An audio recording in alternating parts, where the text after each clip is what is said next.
But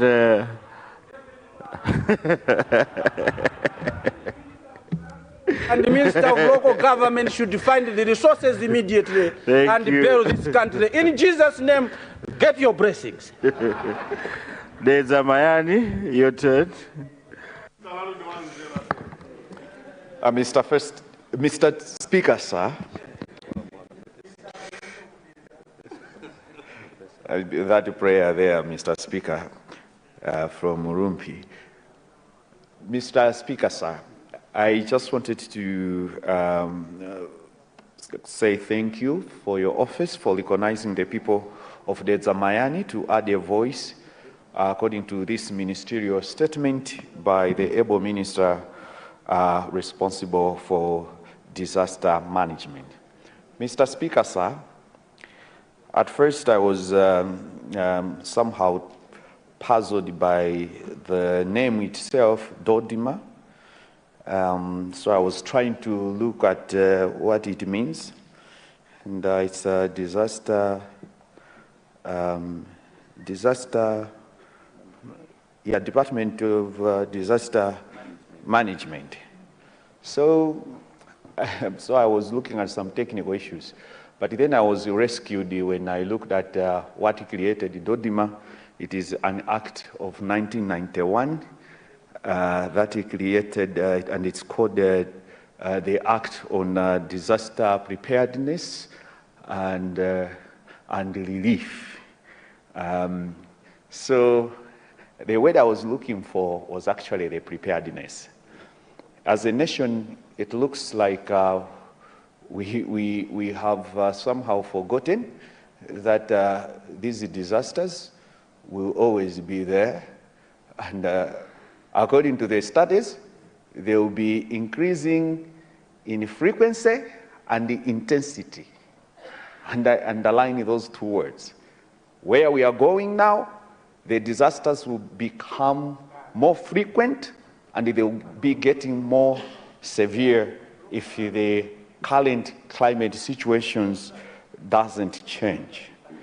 So where I found a problem where I was looking for the word preparedness, Mr. Speaker, sir, is when you look into our budget, most of the times the relief where Dodima gets its funds, it is in what is called the unforeseen budget or unforeseen circumstances.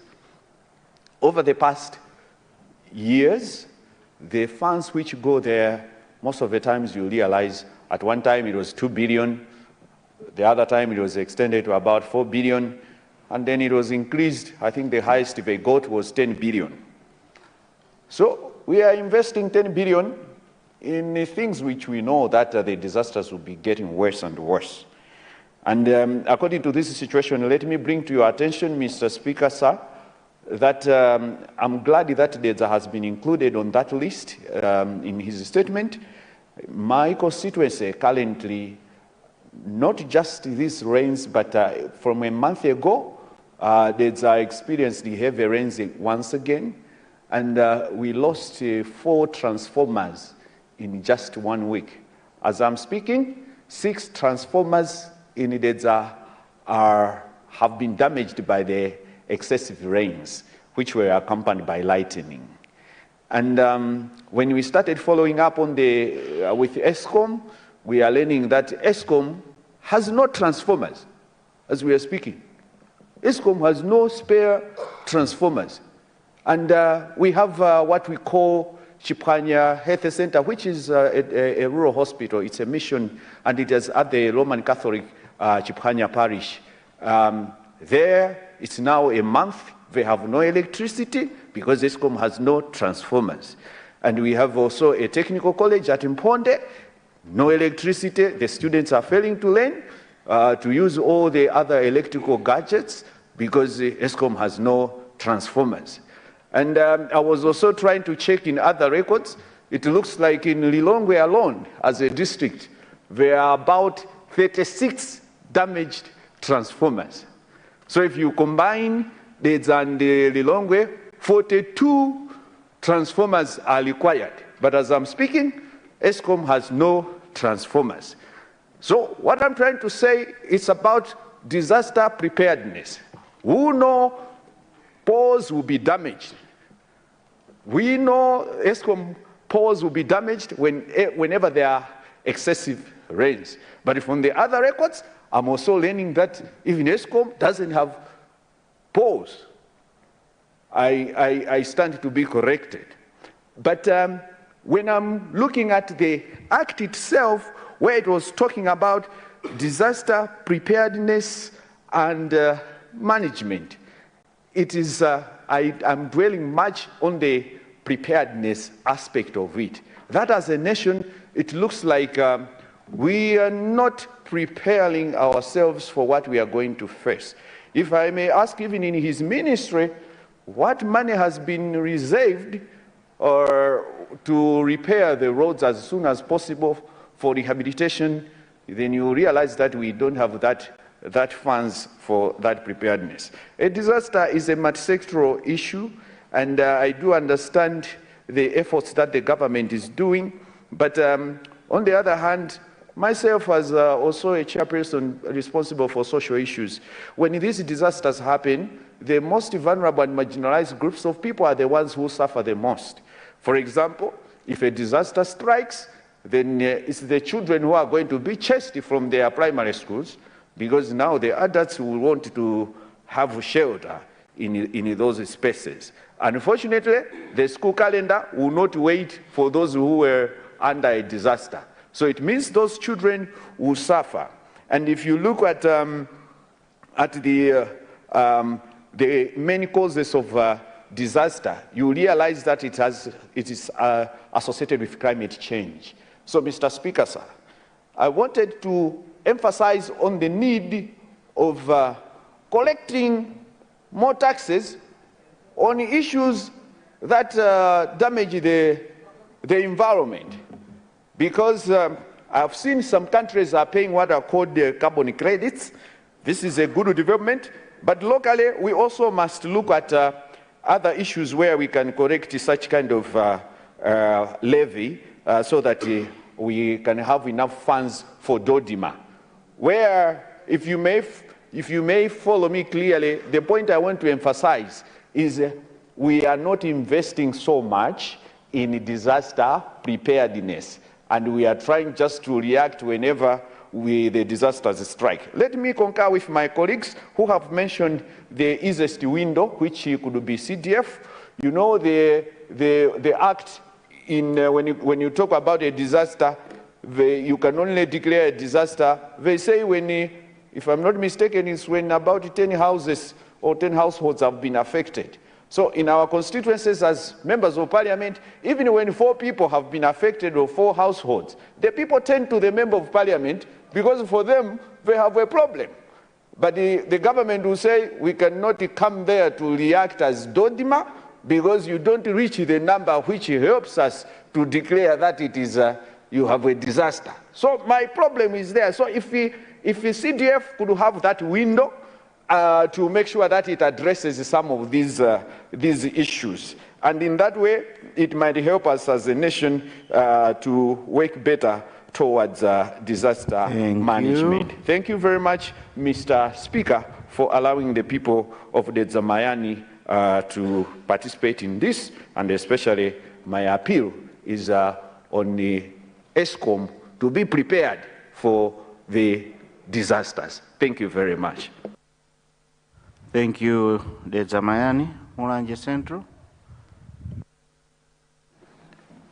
Mr. Speaker, sir, through you, thank the Honorable Minister of Transport and Public Works for a brief but an elaborate presentation in as far as the issue being discussed, which is on the floor, is concerned.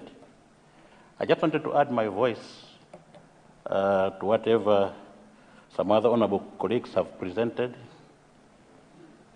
In the first place, while we are appreciating government efforts through Dodima to come to the rescue of the affected ones, I am of the opinion that we should also look much at preserving or promoting the rights of the women, children, and the disabled in these evacuation centers. You have rightly talked about evacuation centers. Most of the people will be in classrooms, churches. But if you look closely, Mr. Speaker, sir, to what happens at these evacuation centers, these school blocks, these churches, there is a lot of violation of the rights of the women, children, and the disabled. Hence the need, maybe that if Dodoma is working, it should also work closely with the Ministry of Gender so that they go together. Because there are several issues, like the issue to do with sanitation and the likes. Women tend to be more affected, children, and of course the disabled. Mr. Speaker, sir, the second point is that on the need for government to make sure that corruption is stemmed in as far as the exercise of the distribution of free items like foodstuffs, blankets, pills. What I'm trying to say, Mr. Speaker, sir, is that we have had cases whereby these government officials, when they go to register those affected, they would start demanding something from the very same person who is affected, that please, if you want to be registered, give me so much. If you want me to register you, give me so much. Now, this is a sorry state, and this should be dealt with so that that other person who is suffering should also not be subjected to more torture. So there is a need that corruption need to be checked when providing food items and related relief materials. Evacuation centers, yes, you have mentioned in the statements about 2 or 3 evacuation centers that have already been opened. That's a step in the right direction. But in the situation in which we are, I'd love to ask government, to open more centers, more evacuation centers. They have been there before, like in Salima, Njinji, Mulanj, they have been there before. What we need to do is, what I'm trying to say is when we have no disaster, these centers tend to be forgotten.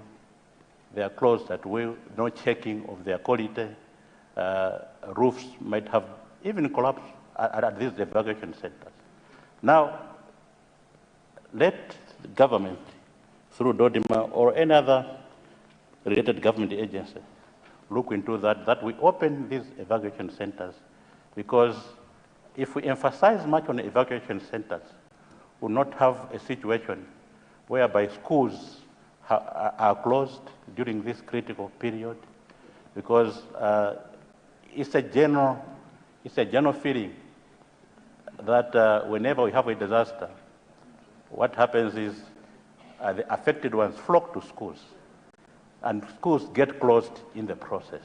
So evacuation centers is something very important. And on rescue efforts, as put by honorable colleague from Salima, it's very important that through the Department of Climate Change, that foresees what will happen, that would foresee where floods are likely to take place.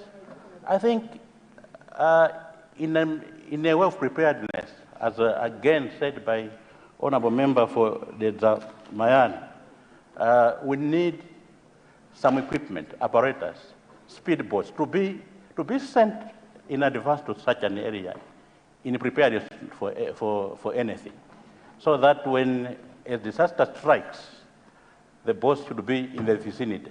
When a disaster strikes, rescue helicopters should already be there in the vicinity, so that these people are rescued. I saw in the social media Mr. Speaker, sir, a situation in Nchinji this morning. If we had had the rescue boats, rescue helicopters, those people calling for assistance, those people calling for help, they could have been assisted right away. So, on behalf of Mulanje Central Constituency, and indeed on my own behalf, that's my humble contribution. I thank you, Mr. Speaker, sir, for the opportunity. Thank you. Thank you very much, Mulanje Central. I'll now take one more round, starting with Chihuahua Central. Chirazu, yeah, Chirazu Masanjara. Chirazulu Masanjara. I just have to take Chukwa Central because I know that's another area where Karonga Central, Karonga Town, sorry. Nkota Mpula. And I wanted one honorable member from there. Yes, honorable, your constituency? Zomba Matia. Zomba Matia. Yeah. Yes, in that order, please. Zomba Antonia as well. So starting with Chirazu Masanja. Thank you very much. First of all, let me thank you, Right Honorable Speaker, for giving a chance to the people from Chirazu Masanjara to express what's happening right there. And I would also love to thank our minister. He's representing the government very well, and thank you very much for the quick response. It's a big burden that we have right now. During the cyclone, our road going to Boma got destroyed.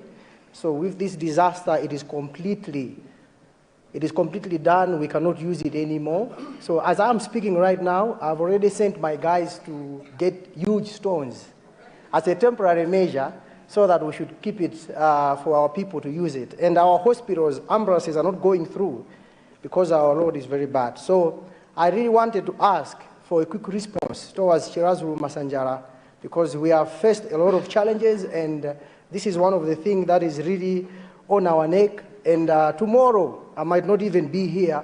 I'm thinking of ways that I should go and represent my people well by maybe buying cement and doing a concrete thing for the meantime. So this is what I wanted to ask, asking the minister that we really need help. Our road is down. Thank you very much. Thank you very much, Chirazu Masanjara. I know the minister is taking notes. Honourable members, let's try and be brief because I see there's a lot of interest in this. We will not be here for long. Let's have Chukwa Central. Let's try and be brief as possible. Thank you, Honorable Speaker, for recognizing the people of Chukwa Central. Mine is a small one. We just want to ask the minister. Mine is a state one. I just want to ask the minister if it can be possible to open that M1 road from Kasintula going to Bereu, whereby most of the waters are just stagnant on that side. If the road will be open, because as of now, the road is representing as a dike. So if the road will be open, those people who are really affected as of now will not be affected. As well as if you take the Chapananga road, the other side, which is Tegasis, the water also comes from that area. That road too, it represents as a dike. Therefore, those people whose side of the other side, they are now affected. Therefore, if the minister can allow us, or if the minister can give us more resources to open that road with the ring covers, so that people can not be affected, as well as if the minister can allow to construct a dike at Bereu, so that the river Mwanza cannot be affected the people who is surrounding Bereu and other areas. Thank you. Indeed, yours is a small one. I mean your question.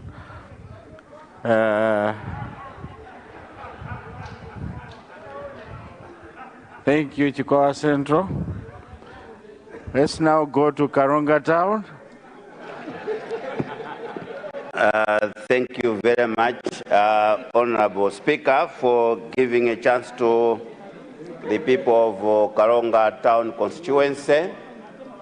As I'm talking now, Honorable Speaker, the people of Mwanjawara area, Mweniumba, Mwanyongo, Ngayankafu, they are in water. I must indicate that Karonga Town is a disaster zone. That must be recorded. And we had a dike which was constructed by the MDF. That dike is actually giving away. It's no longer working right now. So Karonga Town is just like Chikwawa and Sanje. Honorable Speaker, I just wanted to make one suggestion. If it can be taken up by the government side, that would be maybe helpful. The suggestion I wanted to make is that perhaps it's time that we take the executive decisions to create a standalone Ministry of Disaster Management Affairs. As at now, let me concur with my colleague from Dezamayani. The Dodoma, as we are talking now, they are actually getting money under OPC. And they may not have the powers to respond to disaster as quickly as possible. We wanted here that if we are struck by disasters, we should be facing the minister in here, and the minister should be coming here and give us the ministerial statements regarding the position of the disasters. There is a lot of merit in what I'm actually suggesting. If we create the standalone Ministry of Disaster Management Affairs, perhaps we can strengthen the national disaster preparedness and response. I think my honorable colleague from Dezamayani dwelt a lot on that one. As at now, perhaps we are not well prepared.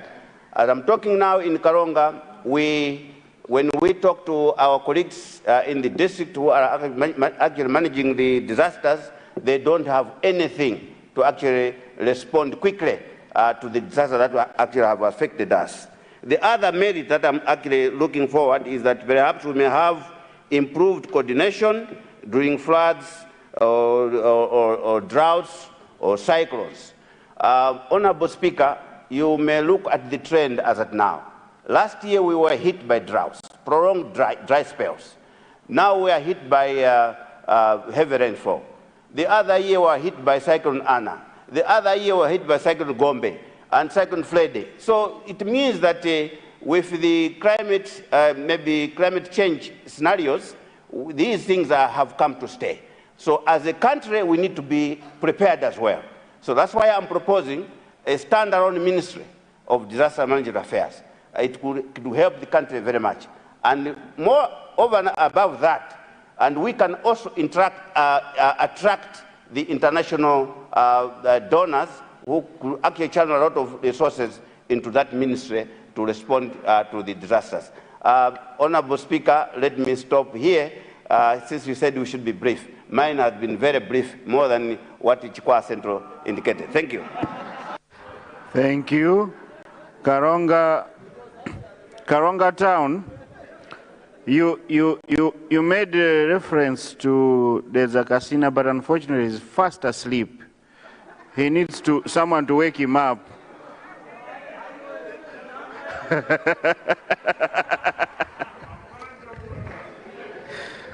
Thank you, Karonga Town. Nkota Mpula. Thank you so very much. Thank you so much, Mr. Speaker, sir, for allowing the people of Nkhotakota Mkhula constituency to say a word. First of all, I would like to thank the Minister for coming out in time of need like this. I think this is what is expected of us as an honorable house, that when people are in trouble, we have to rise and say something and do something. In our constituency, this is not our first time. In December, we were also hit by the same. Unfortunately, The relief items have just been distributed 2 weeks ago. So, mavuto obwela mwadzidzidzi, response is ikaso ya dzidzidzi.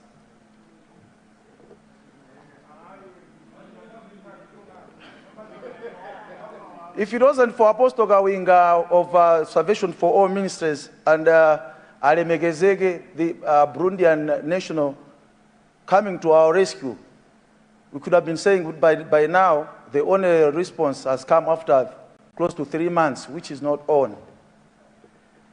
This is not a blame to anyone, because we are one house, we're one people representing the same Malawians, but rather a wake-up call to us as the representatives of the people.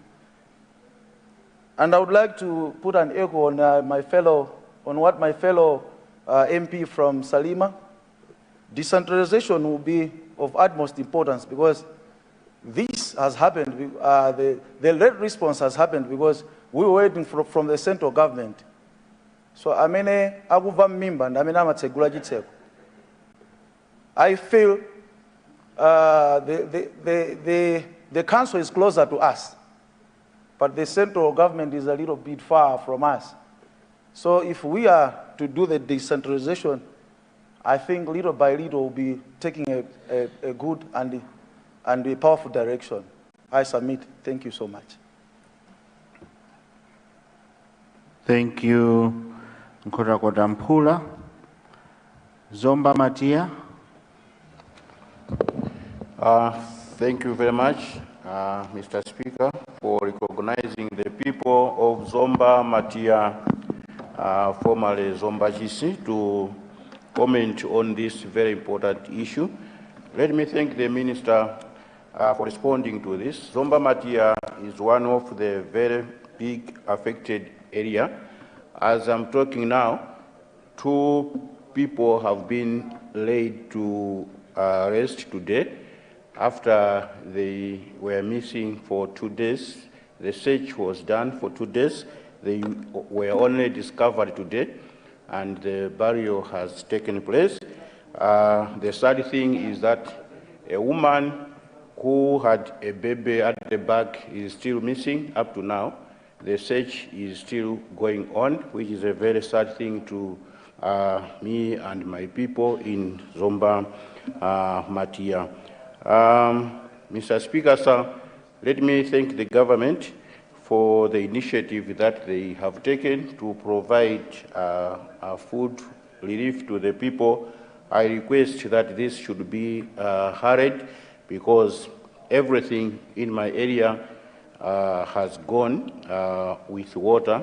You know, part of my area, Katebwe and there, we are protected by the water dike that was constructed to prevent us from the floods that happens from the Palombe River. As I'm talking now, part of this dike has been damaged, posing the risk to the people that if anything urgent is not going to be done, we risk to have more people drawn. So I would ask the Minister to also assist us in that. There is a great area that is more prone, which we call Sukamatumbo. This river, it connects people from Chinkwangwa going to Katebwe, that side, and children are very much affected. I think in my maiden speech, I also spoke about this river. I trust that even the CDF, when we try it, will not be able to cut it because it's a very long distance. I think means of transport will look otherwise into this. And also request the Minister of Agriculture that maybe after people have gone back to their places, there is a need to look into, because at Katebwe and Makawa, we do irrigation. I think if something is done, we can stand on our own rather than just depending on asking the government to help us every time. So, but my immediate request is how the people that are gathered in schools, they don't have food right now.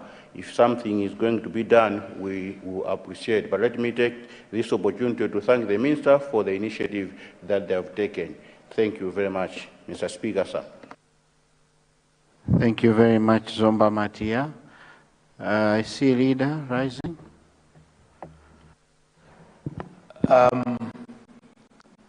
Thank you very much, Right Honorable Speaker, and to thank honorable members that have added their weight on the statement that I presented in this House.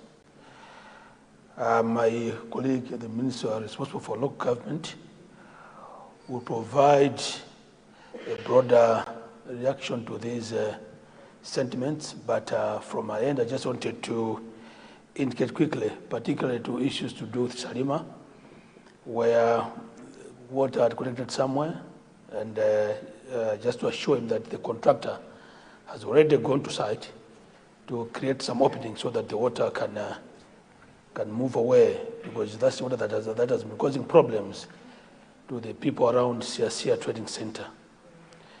For the rest, my colleague, whose ministry has taken over the devolved functions of the Department of Disaster, should respond. I thank you, Right Honorable Speaker, sir.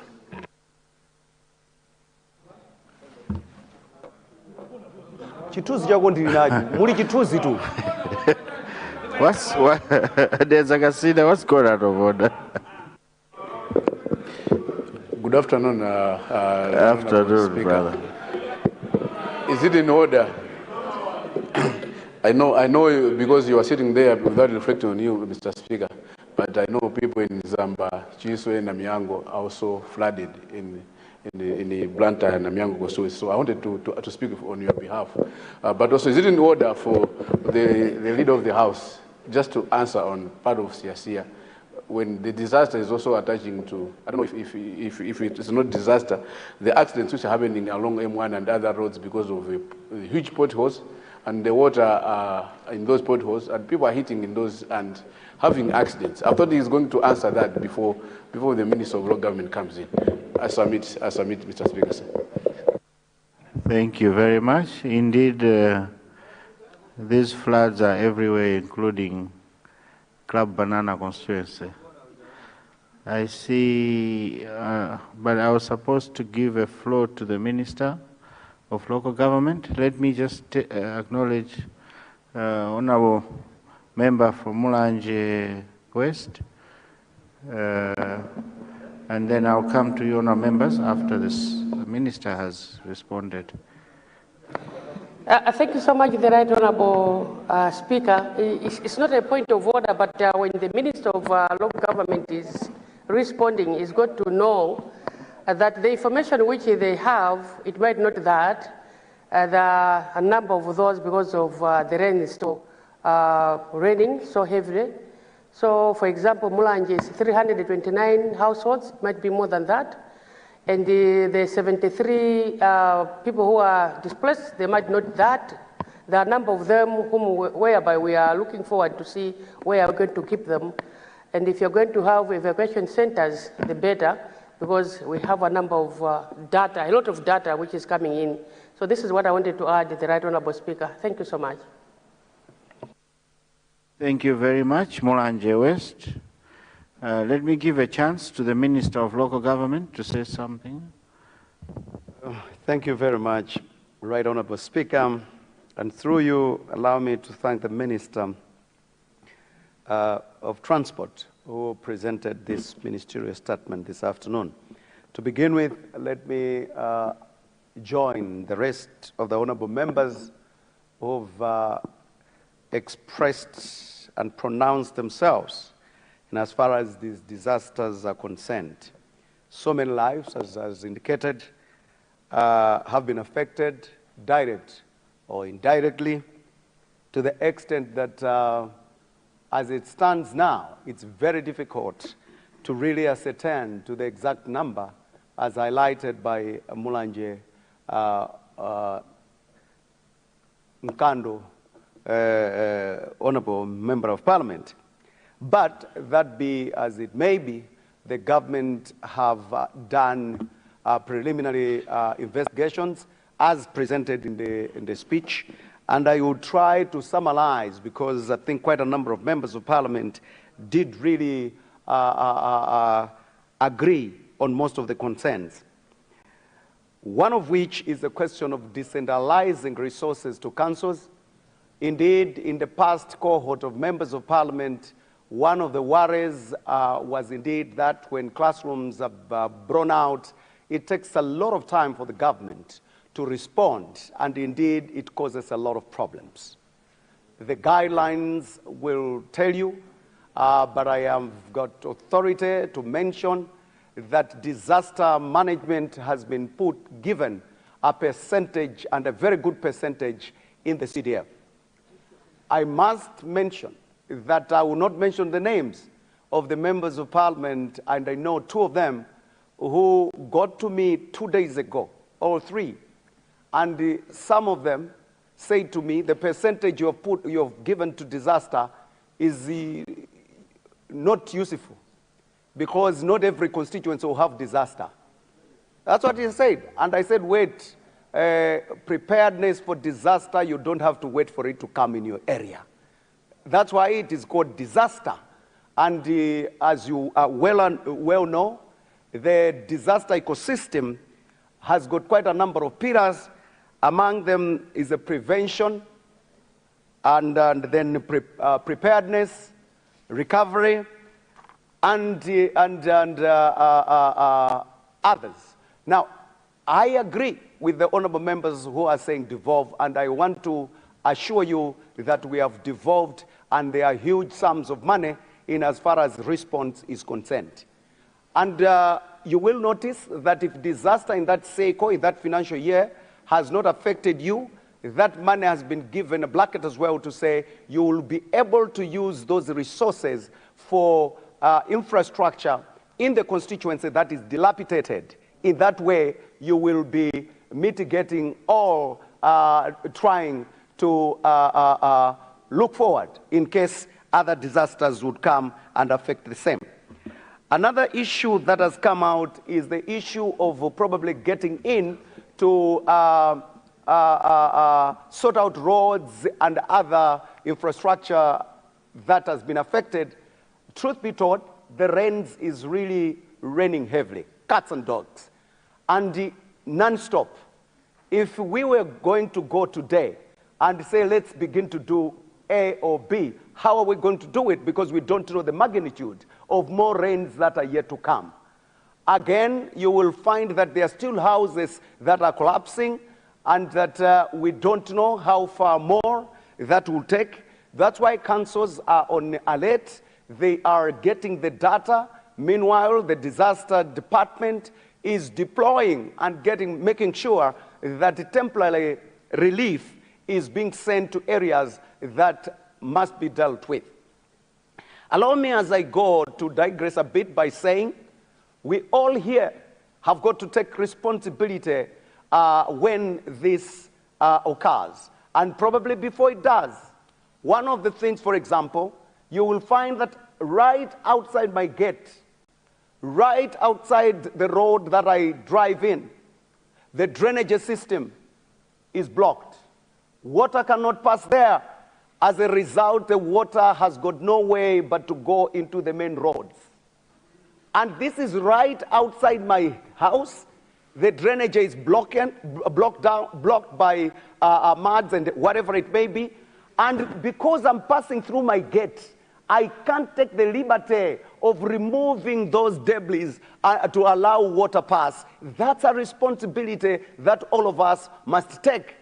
That's why within the local government authorities, we have started what we're calling Pakomopanga, Taunianga, Nderalanga, Udindoanga.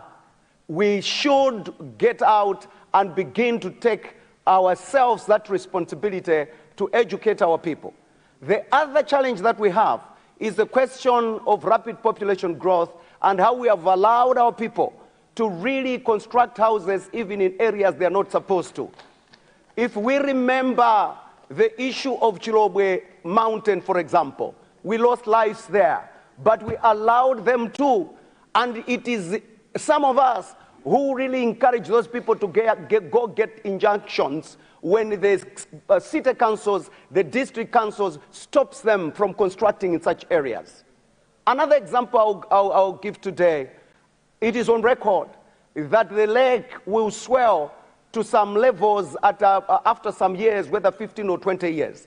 And when they tell us not to construct in the beach close to the water, we are saying no, that shouldn't happen. But 15 years to come, you will find yourself in water and you'll be calling the government to come and aid you out. These are some of the responsibilities as citizens that we must deploy. In Rwanda, they have got what they call Rwanda First. And whether you're in government or you're in opposition, anything that concerns your nation, it's your responsibility. And you take it as serious as it may be. We are saying, can we come up, even as Parliament, can we demonstrate one day by going out of town here where we see people that are even doing mining, sand mining along the rivers, and those are really extending the riverbanks. Tomorrow, it will be disaster. What are we taking? What responsibility role are we taking in this whilst government is coming in? Where we spend money now is a lot of money that would have gone somewhere else, which would have been used to mitigate certain pillars within the disaster ecosystem. Allow me as well, Right Honourable Speaker, and through you and through the Minister who presented the report, to say that areas like Karonga Town, as indicated, the dikes and others, it is important indeed that BOQs and standards in as far as our infrastructure is concerned should be made available to everyone. That is why in our ministry we are saying minimum standards will be there. Unfortunately, the minimum standards will not come without costs. Costs will be there. For example, when you construct a school yourself, you will come and say, yes, we have constructed this classroom block at a cost of 40 million kwacha. When World Bank comes to construct the same, because they have got impact assessment reports and everything, it will go up to 200 million, just as an example, because they would have factored in how many meters down should the foundation be to make sure that it stands the test of time. For us, as long as we have constructed a classroom block, we are good to go. These are some of the issues that as we implement CDF, as we implement our infrastructure in Malawi, we must be considering. Probably as a house, we may want to look at what our colleagues in Rwanda and other places have done. These muddy houses without cement. We know our people cannot afford bags of cement. Probably we could come up and make suggestions to the government. Suggestions probably that would look at whether it is a question of subsidizing cement, whether it's a question of doing whatever. But if we can put mortar and brick to our houses, considering the disasters that we are facing today, we will be running towards a slightly safe space for ourselves and reduces the costs. One would do a cost-benefit analysis and look at the cost that we spend when disaster happens, as it has happened, versus some of the sacrifices that we can make in as far as taxes and other strides that we may take. All in all, we fully agree with all the sentiments made, and we know that the roads, like in Rumpi West, will surely be addressed at an appropriate time when costs have been assessed, because just to go without looking at cost implications, it is difficult as well. So engineers and others will be busy once the rains have stopped to make sure that at least the costing of the same within the councils are happening. I am, as I conclude, pleased to report that we now have got qualified engineers in all 28 district councils in Malawi, and the DCs have instructed them to look at the infrastructures and how it has been affected, and probably come up with costs so that the government can now ascertain to the amounts that are being looked at. But in terms of disaster foods and everything, will allow me to thank and take this opportunity to thank partners like Nkota Kota has mentioned, the Kawingas of this world. I saw the speaker receiving some relief items from the Muslim relief agencies. Yesterday, Honorable Minister of Defense, Minister of Lands as well. Yesterday, the Chinese government gave in a whooping $2 million towards disaster relief, and so many other players that are joining the government in trying to help our citizens in this country. And I would like to invite more. Let's join together as we try to do this. But the most important of them all is let's take part in the mitigation and the prevention of the same by making sure that all of us are doing our things, constructions and everything orderly so that we can prevent the same. I thank you, Honorable Minister and the Speaker, for the opportunity, but probably the presenter of the motion, leader of the House in this case, may want to add some meat to the bones where the bone looks otherwise. I thank you.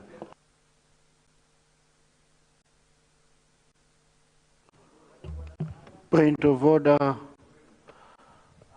Central West constituency. Yes, Salima Central West. Yes.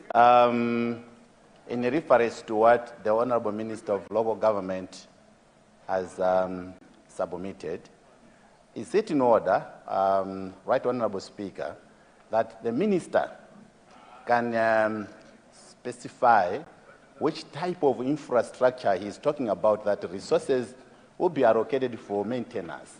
Because we don't want, when a disaster happens, that we disrupt education and earmark schools as such type of infrastructure. We used to have evacuation centers. It was a policy by government. It's no longer there. We can't see. Does he mean that, or he means something else?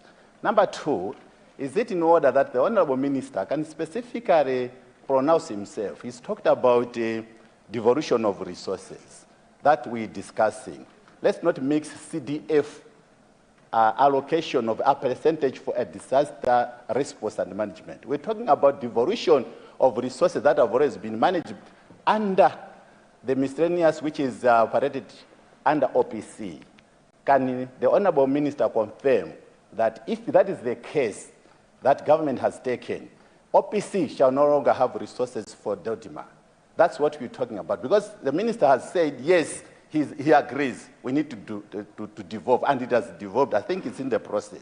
Are we talking about these resources that they'll no longer be under Office of the President and the Cabinet, but that they'll be available full-time within the councils? This is what I wanted to submit for clarification as a point of order. Thank you. I see Minister of... Minister, you want to say something? Local government? Thank you very much, Right Honorable Speaker. Two things. I think from what I'm gathering here is that honorable members want resources decentralized in their areas for specific purposes of disaster. That's what I'm getting. Now, it doesn't matter where the money will be. What we're saying is allocation is there for constituencies. But the central government, where need be, will have to come and supplement the same. How are they going to do that if you're going to take the resources off them completely and leave them with zero? So the question is, the money has been decentralized to the constituencies from this particular financial year to make sure that we all are supported to be first aiders to the sort of challenges that we're facing, and that is all. Number two is that the question of specifying which infrastructure. As it stands now, it's difficult to tell because quite a lot is being affected. Roads are affected, we have seen. Schools are affected, we have heard. Hospitals are affected. So we can't say this will be done and this will not be done. Allow the assessment to be done, and it is at that stage that the government will come in and provide a proper one. Remember, this is just an initial assessment because the rains are still falling, and I'm sure such statements will continue to come to be speaking to the situation that we have on the ground. Thank you, Right Honorable Speaker. I see Leader of the House. Right Honourable Speaker, I believe that we may not exhaustively decide this matter because, as I indicated in my statement, rains are still with us and assessments are continuing. Meanwhile, what we reported is what is currently available. As such, and going forward, we will keep the House updated in terms of what government is doing to ensure that there's proper mitigation against this disaster. Issues of equipment, government is aware that we are short, and efforts are being made to ensure that proper equipment is procured and made available each time we are faced with such type of a situation. I wanted to submit this, Right Honourable Speaker, and therefore would like to request that we proceed with government business. This is a continuation with, we should continue with the debate on the budget, believing that probably they should still have reports from clusters. If not, we allow members to debate because we only have today and tomorrow. I submit, Right Honourable Speaker. Thank you, Leader. Now, Leader, looking at the time, it's time for a health break. Can we continue with the debate after we get back from health break? Yes, Right Honourable Speaker, we continue the debate after health break. Thank you very much.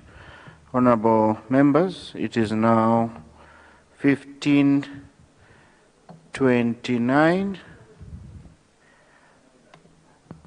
We suspend for health break for 30 minutes. We'll be back in the chamber at 4 o'clock. House suspended.